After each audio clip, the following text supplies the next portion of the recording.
Interview d'Ivan Benedetti à Toulouse. Que faites-vous à Toulouse aujourd'hui?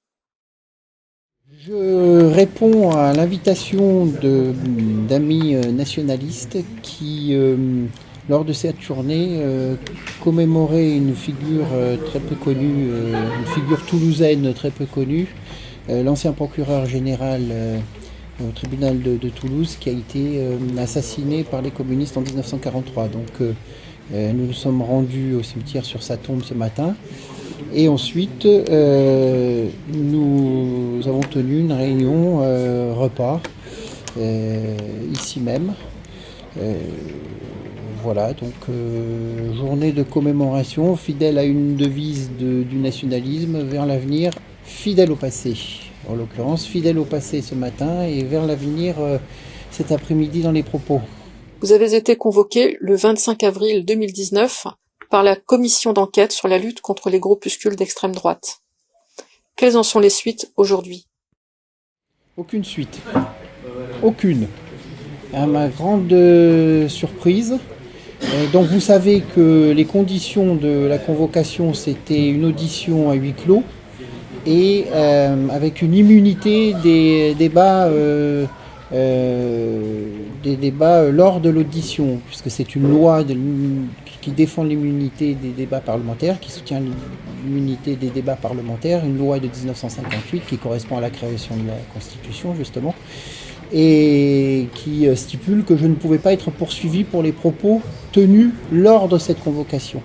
Et pour l'anecdote, c'est que mes propos étant tellement horribles, lors de ces propos que j'ai tenus de défense de la famille traditionnelle, du soutien à Robert Faurisson, du rappel de quelques vérités historiques sur la Seconde Guerre mondiale, que à peine terminé, une semaine après l'audition, mes propos ont été publiés sur le site de l'Assemblée nationale. Et la présidente de la commission, Muriel Rességuier, a demandé au procureur de Paris de me poursuivre pour révisionnisme. Et quand le patron du CRIF, Khalifa, a lu mes propos sur le site officiel de l'Assemblée nationale, horrifié, il a sommé, par une lettre que je publie dans le livre d'ailleurs, le président Ferrand de l'Assemblée nationale de retirer mes propos en disant « mais vous êtes fou ou quoi, Benedetti, vous saviez très bien à quoi il fallait s'attendre et que premièrement vous lui avez donné la parole et vous auriez dû stopper l'audition au bout de 10 minutes. » Donc, bien évidemment, ce que Khalifa, ce que le CRIF, ce que la LICRA veut, Dieu le veut, mes propos ont été retirés et ensuite, comme certains journalistes utilisaient les fragments de cette audition en les commentant dans la presse, j'ai décidé de republier l'intégralité de l'audition en commentant la genèse et surtout ce qui s'était passé, la lutte d'influence au sein de cette commission entre la France insoumise, qui est plutôt antisioniste, soutenant le BDS, et les forces du Judapo, en la personne de Fas Gélès, qui aujourd'hui est à la DILCRA, et Meyer Habib, une vieille connaissance, puisqu'il m'avait agressé à coups de barre de fer il y a 31 ans déjà. J'étais condamné pour ça. Pourquoi Élise Fagélès est-elle une figure montante dans la vie politique française? C'est une figure montante parce que c'est une personnalité clé de la communauté et que surtout c'est l'adjointe de Benjamin Griveaux. Donc quand j'ai été entendu par cette commission, elle était en pointe dans les questions concernant un problème qui n'existe pas officiellement. Et elle était députée parce que suppléante de Benjamin Griveaux qui était porte-parole du gouvernement. Quand Benjamin Griveaux est sorti du gouvernement pour mener campagne à la mairie de Toulouse, elle a perdu son mandat de députée et elle a été recyclée à la DILCRA. Donc l'office dépendant directement du Premier ministre qui est logé au ministère de l'Intérieur et qui fait la chasse à tout ce qu'il considère comme antisémites ou antisionistes ou tenant des propos homophobes. Et aujourd'hui, je vous encourage à regarder dans la campagne de Benjamin Griveaux à la mairie de Paris, elle occupe une pièce centrale. Donc si demain Benjamin Griveaux devient maire de Paris, on sait la puissance que confère ce mandat, puisque pendant longtemps il n'y avait pas de maire de Paris, puisque le pouvoir central craignait la puissance d'un maire de la capitale, eh bien je vous laisse imaginer la place qu'elle va occuper. Comment la jonction entre la lutte contre l'antisémitisme et la lutte contre l'homophobie s'est-elle effectuée? Alors, Maurras parlait d'États confédérés. Dans les États confédérés, il nommait la franc-maçonnerie, la puissance financière protestante, le problème juif. Il y a un État confédéré qu'il ne nommait pas, c'est cette puissance montante d'un lobby ultra puissant, qui est le lobby LGBT qui emporte tout par leur influence. Je vous fais remarquer que dans les élus du mouvement En Marche de Macron, au Parlement, il y a une grande proportion d'invertis ou de déserteurs des chemins des dames, comme on le disait avant. Ils ont une influence considérable au sein des médias, qui aujourd'hui fait la pluie et le beau temps. Dans le corps diplomatique aussi, beaucoup. En politique, bien évidemment. Donc c'est une puissance considérable. Donc ce qui est très important quand on mène un combat du rétablissement de la France, c'est un peu comme le médecin. À partir des symptômes de la maladie, et les nationalistes sont des médecins de la nation, à partir des symptômes, on dresse un diagnostic et avec le diagnostic, on peut appliquer les remèdes. Donc ce qui est très important dans un premier temps, c'est les diagnostics. Tout le monde s'entend sur les diagnostics. Après, les divergences apparaissent quand on fait un bilan. Et pour reprendre cette comparaison avec la maladie, quand un corps est atteint du cancer, il est important de bien déterminer, de bien repérer la tumeur cancéreuse. Parce que si vous vous attaquez que cause, c'est-à-dire avec la chimio, à la destruction des cellules malades, si vous voulez, si vous n'avez pas éradiqué la tumeur, elle va dispenser son poison au quotidien. Donc la tumeur, selon nous, s'applique sous sa forme subversive dans différents domaines, que ce soit la franc-maçonnerie, que ce soit le féminisme, par exemple, qui est un moyen de détruire, d'accélérer la destruction de la famille, que ce soit à l'époque le communisme, et que je compare beaucoup aujourd'hui à la révolution migratoire que nous connaissons. C'est-à-dire que le communisme a utilisé une classe qu'on a appelée les prolétaires, qui étaient malléables et corvéables parce qu'elles étaient les victimes de la politique d'industrialisation à marche forcée. Et cette classe prolétaire a été manipulée. Donc ils ont utilisé cette classe malléable comme un moyen par l'idéologie communiste, internationaliste, de destruction des nations historiques et des empires historiques comme l'empire russe. Aujourd'hui, ils utilisent de la même façon une autre forme de classe malléable et corvéable, qui n'est plus les prolétaires, mais qui est le migrant. C'est-à-dire qu'on déracine des individus de leur cadre naturel d'évolution, de leur société traditionnelle, pour les implanter en Europe. Ces individus déracinés soit deviennent les bons petits soldats de la société matérialiste, consumériste, soit ils sont de manière très artificielle islamisés grâce à la puissance financière des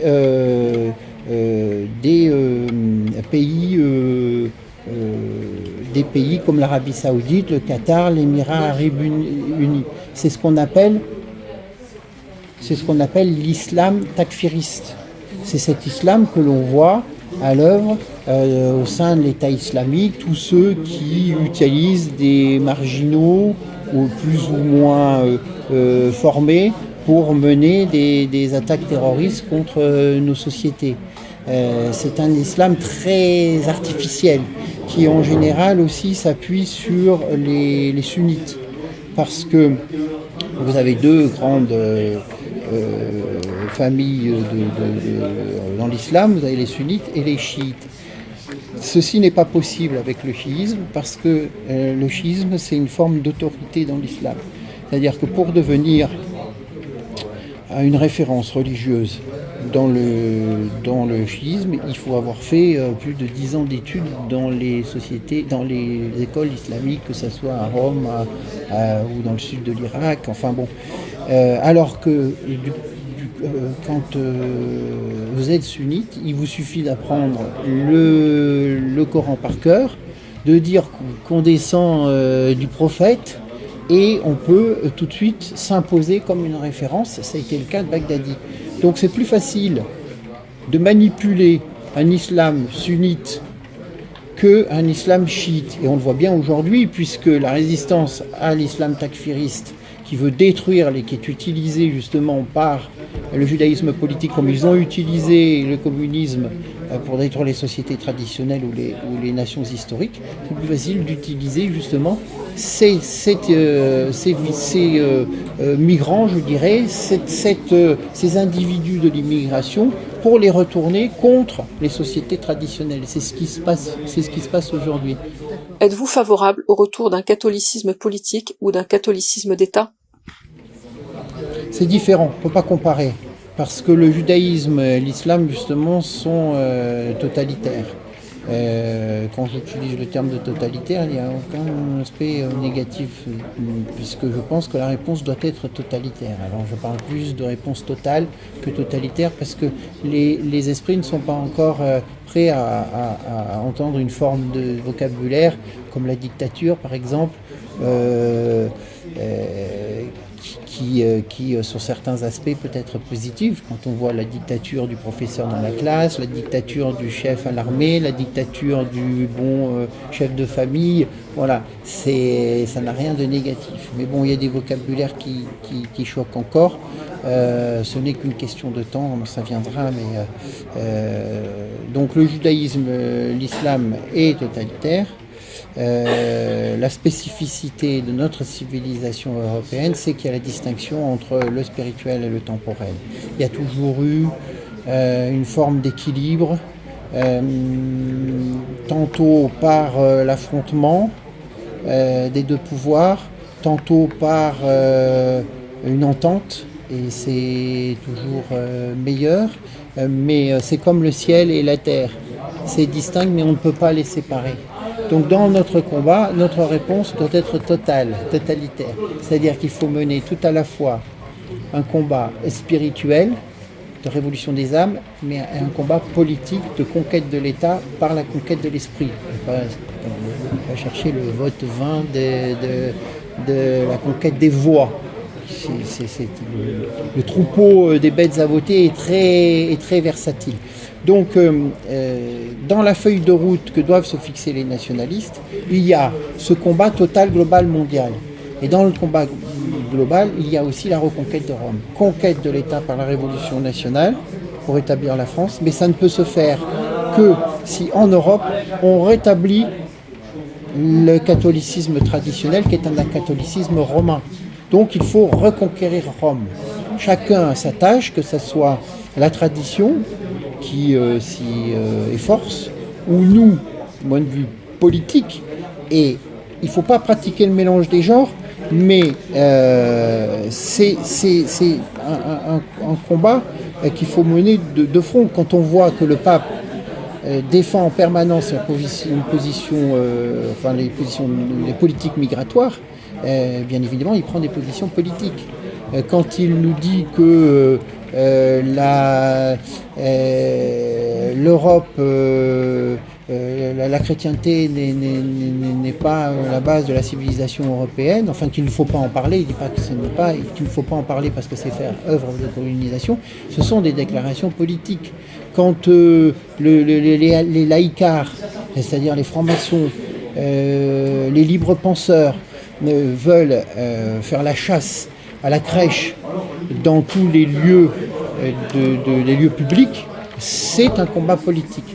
Donc il y a tout à fois ce combat spirituel que mènent les hommes d'église, et il y a aussi ce combat politique de la reconquête de Rome. Tout ça ne peut pas se faire l'un sans l'autre. Alors après, pour être plus précis, parce qu'on m'avait parlé d'un État catholique, partant de là, nous ferons un concordat, c'est-à-dire un nouveau concordat pour replacer le catholicisme romain, le catholicisme traditionnel au centre de l'État, mais il n'y a pas, on ne peut pas confondre le pouvoir politique avec la gestion des intérêts ou des affaires liées au spirituel. Ça ne peut se faire que par un nouveau concordat. Peut-on encore attendre quelque chose des élections ? Alors, l'élection, c'est la tare et la sauvegarde du régime. C'est-à-dire que tout à la fois, ça permet au régime de perdurer sous une fausse forme d'alternance entre des politiques de droite, prétendument de droite ou de gauche. Et c'est la tare du système parce qu'on voit bien que l'électoralisme démocratique ne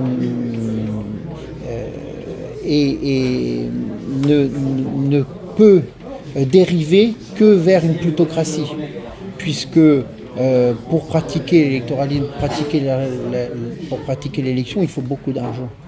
Donc ceux qui possèdent l'argent sont en fait les maîtres. Ils financent les campagnes électorales, c'est pas pour le bien public, c'est pour que les hommes politiques, une fois élus, servent leurs intérêts. Ce qu'on voit avec la vente des autoroutes, la privatisation de la Française des Jeux, selon la formule de Bébéar, l'assureur, qui a bien édicté la loi du système oligarchique, la privatisation des profits, la socialisation des pertes. Tout ce qui coûte de l'argent, c'est pour l'État, c'est pour les comptes français payants et leurs impôts qui ont atteint des niveaux records. Vous avez vu les chiffres qui ont été publiés. On a affaire à un État racketteur, à un État vampire qui s'acharne sur la classe moyenne et tout ce qui rapporte de l'argent, que ce soit les télécoms, que ce soit les aéroports de Paris, il faut privatiser, il faut laisser ça, il faut donner la manne aux financiers, y compris les retraites. C'est pour ça qu'il y a une volonté de modifier le système par répartition qui a été créé par le maréchal Pétain, par l'État national du maréchal Pétain en 1941, c'est la retraite des vieux travailleurs, pour transformer avec un système par points. Enfin, ils sont obligés de prendre ils marchent sur des œufs, donc ils veulent mettre en place des systèmes compliqués par points, en supprimant tous les différents régimes spéciaux, ce qui est une aberration puisque aucune profession n'est identique à une autre. Mais ils veulent bien évidemment aller vers un régime par capitalisation parce qu'il faut que la manne des retraites soit captée par les grands banksters, les grandes sur sociétés. Un modèle américain. Toujours le modèle, c'est toujours dans le pire, c'est toujours le modèle américain qui prévaut, toujours. Compte tenu des divisions actuelles dans le camp nationaliste, quels sont les principaux axes autour desquels les mouvements nationalistes peuvent se coaguler ? Alors, la division, il y a deux types de divisions. Il y a les divisions basées sur des problèmes de doctrine. L'idée, et ça c'est fondamental, puisqu'il y a une fracture qui divise le mouvement national. Il y a ceux qui rêvent de faire le voyage à Yad Vashem. On voit que tous ceux qui mènent ce combat, et c'est la deuxième partie des mouvements de l'autre côté de cette fracture, sont les victimes. Et ça, vous êtes à égalité réconciliation, vous êtes bien placés pour savoir, étant donné les nombreuses condamnations de Alain Soral à de la prison ferme, ils sont passés à un niveau au-dessus, ou Dieudonné, ou un modeste part de cette répression avec une dizaine de procès, des centaines de milliers d'euros d'amende. Donc ça, c'est une division qui est une division sur les principes. Après, il y a la division de structure. Je ne crois pas que ça soit très négatif. s'il y a concertation et s'il peut y avoir convergence des luttes sur des batailles à mener. C'est un peu le principe de la main avec les 5 doigts. Les 5 doigts ne sont pas unis, mais quand ils sont coordonnés, ça devient un outil considérable. Que ce soit pour se défendre, que ce soit pour honorer, que ce soit pour travailler. C'est vers cela qu'il faut tendre. Alors c'est difficile parce qu'il y a les impératifs des structures. Il y a aussi le tempérament de ceux qui les font. Et on a affaire bien évidemment à des personnalités de caractère, parce que pour s'opposer à ce système, il faut quand même avoir un peu de caractère. Et ayant ce type de personnalité, il y a toujours les défauts des qualités. Donc ça, il faut essayer de mettre beaucoup d'huile dans l'engrenage. Il faut faire preuve de modestie, parce que face à nos ennemis, eux nous voient tous unis devant sur le peloton d'exécution, quoi. Là, je pense que ce qui est très important, j'avais déjà tenu ces propos pour les Gilets jaunes lors de notre dernière rencontre à Toulouse. Il nous faut une convergence de lutte sur des batailles à mener, par exemple sur le front social avec les Gilets jaunes, par exemple sur le front moral dans la lutte contre l'officialisation de l'union homosexuelle, de la procréation médicalement assistée, de la gestation pour autrui, et au-delà contre le transhumanisme. Parce que le gouvernement prétend que la GPA a été extraite de la loi, mais elle existe déjà. Il y a un cas emblématique et médiatique, c'est l'animateur de radio Fogiel, qui a écrit un livre sur son expérience, dont les médias ont tous fait la promotion. Il a eu droit à la couverture de Paris Match où il posait avec celui qui est présenté comme son mari et les 2 adorables petites filles qu'ils ont achetées à une mère aux États-Unis. Ça, c'est de la gestation pour autrui. C'est-à-dire que on loue, on achète le ventre des femmes, ce qui n'est pas étonnant de la part d'un système, parce qu'il salit tout ce qui touche. Tout est marchandisé, le sport, l'art, donc le vivant. C'est pas étonnant. Le trafic d'organes existe depuis longtemps, et on sait combien les Israéliens sont impliqués dans ce trafic-là. Donc ça, c'est vraiment l'horreur absolue. Le transhumanisme dont se pique beaucoup Macron. Il est en pointe là-dedans. Et puis ce commerce d'embryons et de location de ventre. Bon.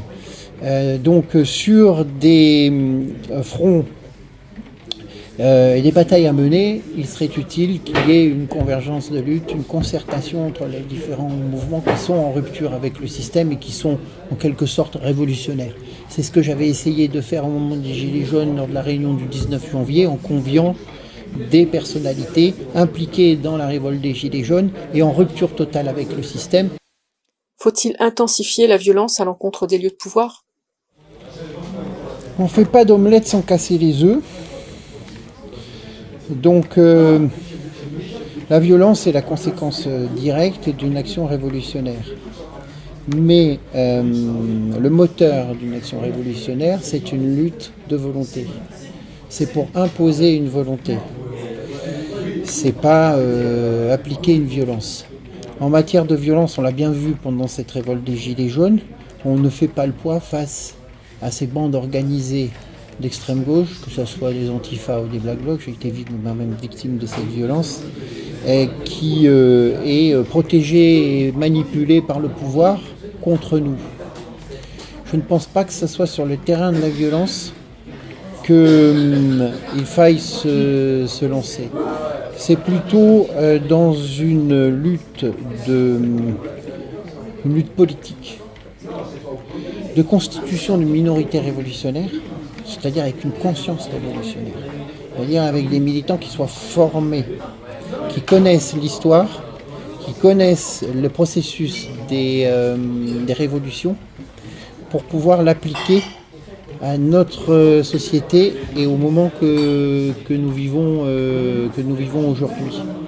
Je pense que les gilets jaunes constituants, en allant devant les lieux de pouvoir et en mettant la lumière sur les lieux de pouvoir, que ce soit la franc-maçonnerie, que ce soit la Banque mondiale, que ce soit le siècle, qui sont allés devant les siècles au moment de la réunion, parce que le siècle se réunit une fois par mois, que ce soit les médias, je pense que c'est beaucoup plus utile que d'appliquer une forme de violence, parce que la violence pour la violence, on s'y perd. La violence ne peut être utile dans un processus révolutionnaire, et on est rentré dans un processus révolutionnaire, mais on n'est qu'à la première phase de désintégration du système, que si elle permet d'appliquer une politique. Mais le moteur est toujours politique, c'est très important, très très important. Donc ce que fait Égalité et Réconciliation est très utile, en mettant justement la lumière aussi à travers le site. Et puis la figure d'Alain Soral sur les lieux de pouvoir et de nuisance, c'est très utile. Mais il y a aussi ce qui est indispensable, la corrélation, la formation d'une minorité révolutionnaire, d'un outil révolutionnaire à travers la formation de militants et en créant une conscience révolutionnaire. C'est indispensable aujourd'hui parce que quand l'État s'affaiblissant, va arriver au point de rupture, de dislocation, eh bien, il faut qu'il y ait cette minorité révolutionnaire pour pouvoir constituer ces points d'appui qui vont permettre à une recomposition d'un ordre nouveau, imposer un ordre nouveau. Parce qu'une révolution, c'est ça. Une révolution, c'est l'effondrement d'un monde ancien, d'une croyance ancienne, la croyance consumériste, puisqu'on a dit... C'est le Black Friday, vous ne pouvez pas vivre sans consommer, vous ne pouvez pas accéder au bonheur si vous ne consommez pas, acheter les écrans plats, acheter les téléphones qui coûtent plus les téléphones portables qui valent plus qu'un SMIC, acheter les baskets à la marque, acheter, et vous arriverez au bonheur.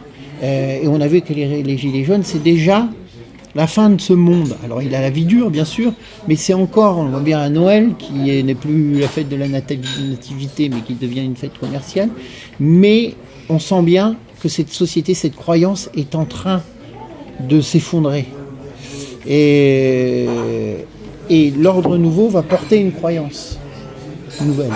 C'est nous qui détenons cette croyance. Mais encore faut-il avoir cette minorité révolutionnaire qui fait l'histoire, parce que c'est jamais le troupeau des bêtes à voter qui font les révolutions. Il y a toujours une confusion. Les gens s'imaginent que c'est la violence et que c'est le nombre, c'est le peuple. En disant le peuple, il se vautre dans le consumérisme, il n'aura pas la force d'imposer un changement. Mais ça, on le sait. On sait très bien, c'est le principe électoral.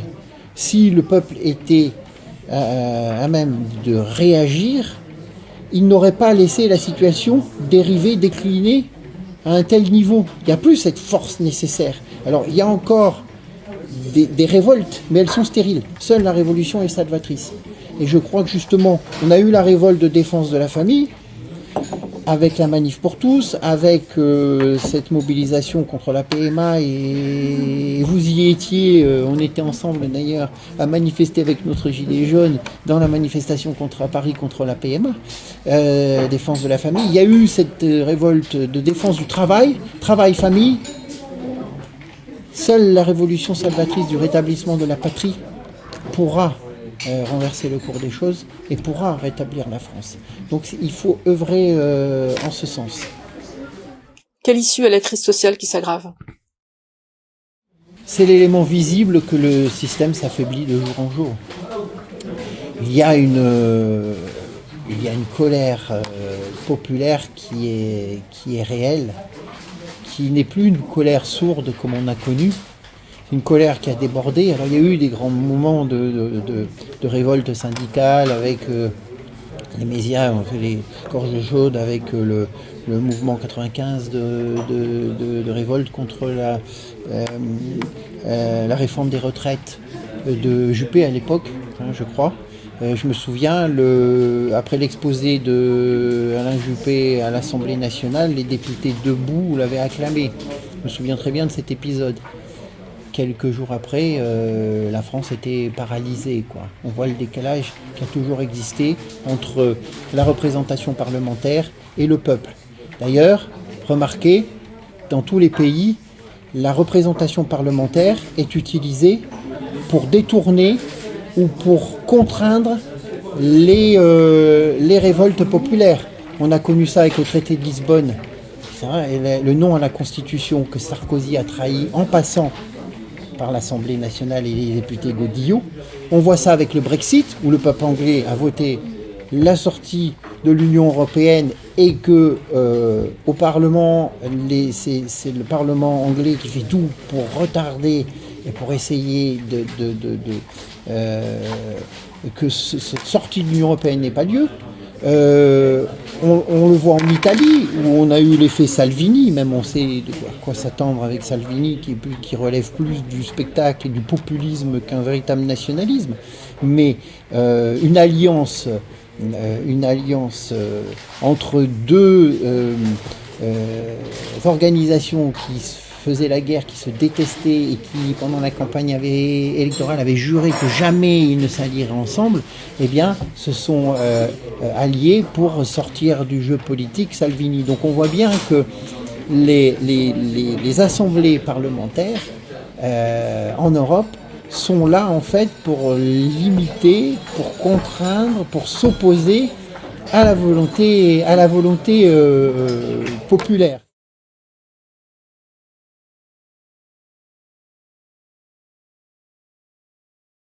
Mais c'est l'électoralisme, c'est ce que je disais, une démocratie c'est une plutocratie, c'est le règne de ceux qui ont de l'argent. Donc c'est l'oligarchie dominante qui en permanence veut détourner les volontés populaires, et ça se fait à travers bien évidemment les élections qui sont biaisées. C'est biaisé le jeu électoral, parce que si vous voulez, on a le choix entre les cornichons, mais on ne change pas le bocal, quoi. Voilà, et il faut énormément d'argent pour se présenter aux élections décisives, donc on sait très bien que les élections ne changeront rien, sauf si on est dans une situation révolutionnaire où on a un bouleversement général et que l'élection n'est qu'un élément de ce bouleversement général. On l'a vu avec l'élection Macron, qui est quand même exceptionnelle, qui est hors du commun, qui est singulière. C'est-à-dire que c'est un homme que nous on suivait depuis un moment, parce qu'il était secrétaire général de l'Élysée, et il avait succédé à Pérolle, qui était le secrétaire général de l'Élysée de Sarkozy, et qui était un gérant associé de la banque Rothschild. Et quand Hollande l'avait emporté, le secrétaire général de l'Élysée, c'était justement Macron, que personne ne connaissait, mais gérant associé de la banque Rothschild. Et nous disions en permanence, regardez, le gouvernement de droite ou le gouvernement de gauche, ça reste le gouvernement Rothschild, puisque le secrétaire général de l'Élysée, adjoint de l'Élysée, c'est celui qui est en charge de la politique économique. Donc Rothschild est bien soucieux de la politique économique qui va être menée. Donc oui, la démocratie, c'est une plutocratie, c'est le pouvoir de l'oligarchie, c'est le pouvoir de ceux qui possèdent, quoi. Hein, électoralisme entretient ce jeu-là, parce que les règles du jeu sont fondées par ceux qui jouent, quoi. Donc nous, on est toujours exclus de ça. Alors ça ne veut pas dire qu'il ne faut pas participer aux élections, mais il faut le faire de manière révolutionnaire. C'est-à-dire, si vous allez à l'élection, c'est soit l'élection municipale qui est une élection très intéressante, parce qu'au niveau communal, dans son village, dans sa ville moyenne, on peut s'investir sans s'afficher ouvertement nationaliste, mais dans des listes d'intérêt local, pour après avoir une action de terrain. C'est utile, en sachant que ça devient de plus en plus limité, puisqu'ils ont fait le regroupement de communes, pour politiser les choses, justement, pour que le pouvoir des maires des petites et moyennes communes leur soit retiré au profit de ces grandes écuries politiciennes que sont les partis politiques du système, qui sont des systèmes d'intérêt au service de l'oligarchie. Mais ça reste une élection intéressante. Alors il y a deux possibilités, soit se présenter comme ça dans une liste ou à la tête d'une liste communale, divers droite, enfin on peut l'appeler comme on veut, soit alors si réellement on est marqué politiquement, c'est faire une campagne politique sur nos idées. Voilà. Puisque les campagnes, c'est un investissement en temps, en militant, en argent. Donc il ne faut pas biaiser, il ne faut pas se croire plus intelligent et se cacher derrière son petit doigt. Quand j'ai vu les déclarations de certains devant la commission parlementaire, moi j'ai mis les pieds dans le plat. Alors, ils se cachent derrière leurs petits doigts parce que le pouvoir sait très bien qui ils sont. Voilà. Et il faut réveiller le peuple, donc il faut lui tenir le langage de la vérité. Et toujours, c'est la vérité qui libère, selon les paroles de Saint Jean.